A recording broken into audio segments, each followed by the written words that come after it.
Isang mapagpalang araw po sa ating lahat. Ako po si Charles at welcome po sa aking daily devotion. Atin pong papag-aralan ng In every temptation, there is fire exit. Atin pong tatalakayin ang talatang 1 Corinthians chapter 10 verse 12 to 13. Ang sabi rito, "Therefore, let anyone who thinks that he stand take heed lest he fall. No temptation has overtaken you that is not common to man. God is faithful, and He will not let you be tempted beyond your ability. But with the temptation, He will also provide the way of escape, that you may be able to endure it." So yun, sinasabi sa salata na ito na ang ating Panginoon ay faithful and hindi niya hahayaan na magkaroon tayo ng temptation or ng tukso sa atin na hindi natin kayang or hindi natin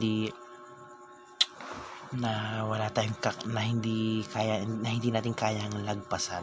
So lahat ng nangyayari, lahat ng pinahihintulutan niyang temptation or tukso sa buhay natin ay nasa kakayahan natin na malampasan. So kumbaga choice na lang talaga natin kung lalampasan natin o hindi.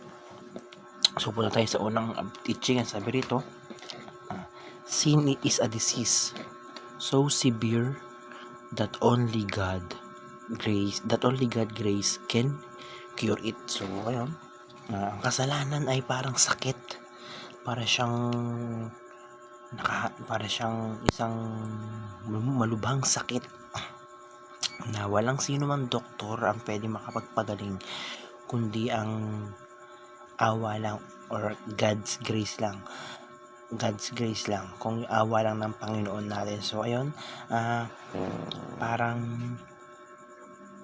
para tayong may sakit na lumang sakit, ng tanging gamot lang natin ay yung awa ng Panginoon. So punta tayo sa ikalawang teaching. Sabi rito, temptation is restrained by God faithfulness. So kumbaga nagkakaroon tayo ng limit yung mga dumarating na temptation sa atin or na tukso sa atin ay hindi hinahayaan ng Panginoon na maging sobra-sobra. So kumbaga lahat ng dumadating na temptation natin o lahat ng dumadating na tukso sa atin ay sakto lang dahil sa faithfulness ng ating Panginoon. So sabi, God is faithful and He will not let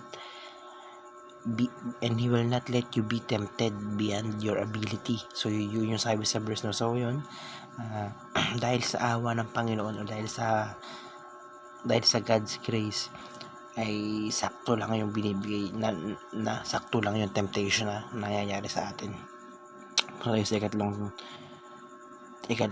teaching, ang sabi rito, all temptation have a providential exit. So lahat ng tukso na dumadating sa atin ay meron niyang exit, meron niyang pinakang labas. So kumbaga sinasabi dito na lahat ng temptation o lahat ng tukso na dumadating sa atin ay kaya natin lampasan. So ayun, so talagang tayo lang ang mamimili kung pipili natin lampasan yung tukso na yun o hindi. So punta tayo sa unang application. Na sabi rito,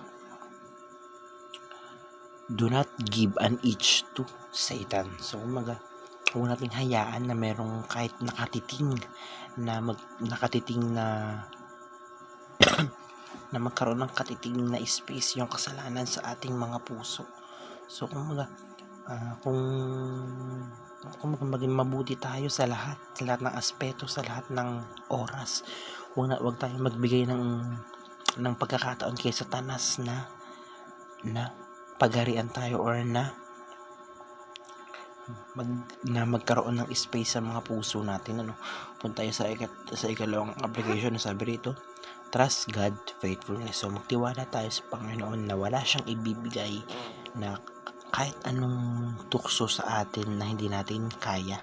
So magtiwala lang tayo dun na sabihin natin na kaya binigay ito, kaya natin pinagdadaanan yung temptation na to ay dahil kaya natin, ganun, di ba? So sa ikatlong application ng sabi, escape through God's providential exit. So yun nga, lahat ng temptation, lahat ng tukso na dumadating sa atin ay meron yung pinakang exit. So kailangan nating hanapin yung pinakang exit na yun at lumabas tayo doon. So ayun, so napakadami ko natutunan sa araw na ito. Glory to God po. Maraming salamat.